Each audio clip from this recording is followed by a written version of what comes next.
pessoa que se dedica à vida política, à discussão política, à vida pública como representante do povo, ele tem que se colocar como alguém que está disposto a se doar e a servir para o povo. Sim. Como é que foi essa virada aí, pra você sair da advocacia e começar a empreender? Cara, foi algo que eu estava muito insatisfeito com a advocacia e eu só tinha duas opções, ou eu ia para a política ou eu ia empreender. E na época eu preferia empreender. Eu precisava ganhar dinheiro, né?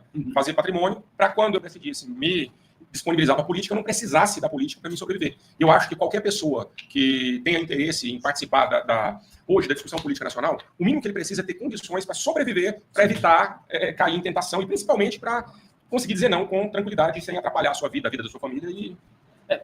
Muita gente fala que político tem que ter salário, justificativas teóricas. Você pode pegar lá Max Weber, quando ele vai falar sobre a vocação do político, é que ele tem que viver a política, né? Só que não é a única forma de você viver a política que é sempre tendo um cargo. Você pode ser uma pessoa autossuficiente e tiver liberdade para você exercer a atividade política como vocação, mas não necessariamente como a única profissão da sua vida. Exatamente. Eu acho que a política é quase um sacerdócio.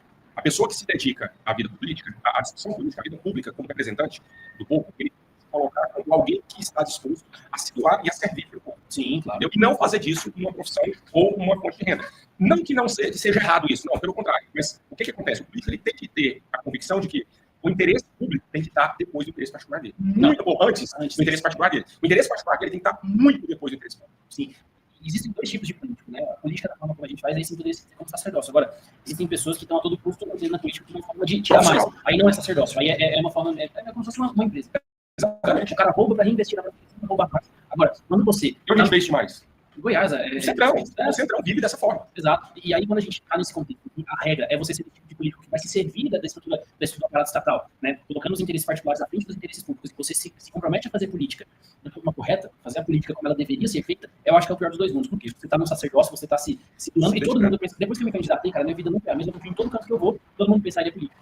Ele teve lá uns cortinhos, ele sempre certeza que eu posso pedir um emprego pro meu sobrinho que ele vai ter, sabe? Tem muita gente que pensa assim, a política nacional vive disso, né? Sobrevive disso. Quantos amigos nossos não passaram aqui mesmo pelo movimento e fizeram, porque assim, aqui no MBL, no Missão, aqui a pessoa só se destaca se trabalhar. Sim. E qualquer destaque aqui no Missão, quando você olha nos outros partidos, é algo surreal. Porque os caras não estão acostumados a fazer o trabalho que é feito. Sim. Quantos colegas nossos não deixaram o nosso partido, não deixaram a nossa causa e foram atrás de um salário porque precisava por necessidade pessoal.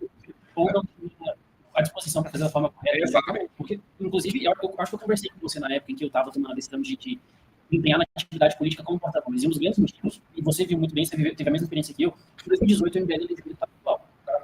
Eu entrei no final de 2018, esse cara nem no MBL estava mais. Na verdade, o que acontece? O MBL não elegeu. Ele era de Jataí, o Carapô era de Jataí.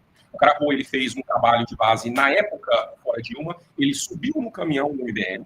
Ele vestia camisa e tal. Quando teve o congresso do MBL em 2017, eu conheci o Carapô foi apresentado como se fosse deputado, eleito pelo MBL. 2017, não, 2018, né? Ele foi como se ele fosse deputado pelo MBL, mas ele não era do MBL. Tanto que, naquela época, eu ainda fazia parte do corpo diretivo do MBL Goiás. Da diretoria do MBL Goiás. E a primeira vez que eu tive com o Carapô, para a gente solicitar a posição dele dentro do que o MBL acreditava, ele saiu fora. Sim. E aí ele foi desligado como membro do MBL, mesmo de horário. E assim...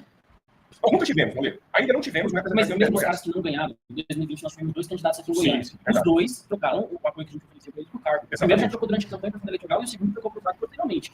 E aí o que passou no meu processo decisório foi o seguinte: eu não sou o cara que quer ser o porta-voz, eu sou o cara mais carismático e tal, mas eu quero ajudar nessa missão. E até quando a gente vai ficar apoiando pessoas para construir um capital político e vender esse nosso capital político, vender esse voto de confiança que a gente dá, tipo, cargo de 2 mil, de 5 mil, de 10 mil, teve um que vendeu com cargo de 2 mil. Pois é, cara. E aí foi porque eu tinha plena consciência, eu não sou o cara mais carismático, talvez a gente não ganhe, mas é um capital político que não vai ser vendido para o nosso inimigo, vai continuar no nosso grupo e a gente vai trabalhar aí para crescer. Eu fico muito sentido quando eu vejo a pessoa às vezes se vender, e eu não vou falar nem por tão pouco, porque eu acho que, independente do preço, quando você perde os valores, já era. Exato. Não? Mas, em alguns casos, é compreensível em virtude da situação que aquela pessoa vive. Se o cara não tem condição nem de se sustentar no fica impossível do cara viver na política. Não tem como, cara. Então, você gasta do seu bolso para trabalhar com política hoje? Não, se for colocar na conta o tempo que eu deixo de trabalhar para estar aqui 2 horas fazendo uma live, bota aí. São 10 horas semanais. Agora, imagina uma pessoa que tem um arrumo de filhos, esposa em casa, não está empregado, como é que esse cara vai olhar para a política sem se preocupar com essa parte? É impossível, cara. Só que tem o seguinte: eu não acho que é compreensível porque ninguém é obrigado a prometer. Mas uma vez que você promete, você tem que cumprir. Independente da situação, prometer e não cumprir, uma pessoa, ela é tão julgada quanto outro cara que não precisaria. Eu entendo o que você está falando, mas eu tenho que algumas coisas são praticamente gritantes. Sim. Quando você tem necessidades tão primárias como você sobreviver, você lutar por uma causa ou buscar melhorar a vida é totalmente inviável. Sim. Então, no caso dessa pessoa que a gente estava comentando, ela acaba precisando sobreviver, cara. Sim, não, é verdade. Então, assim, algo totalmente. Por isso que a gente tem que escolher tratar com a gente pessoas que estão já no nível que ele pode sustentar a bandeira. Sem medo de represália do PCC, sem medo de represália de Escola Vermelha, de qualquer outra facção. A pessoa que não depende de um político para puxar o tapete dele, senão ele perde a fonte de renda dele. Isso é algo que a gente tem que buscar sempre. Porque senão, cara, cai mais do mesmo. É mais um marionete na mão do sistema. Exatamente.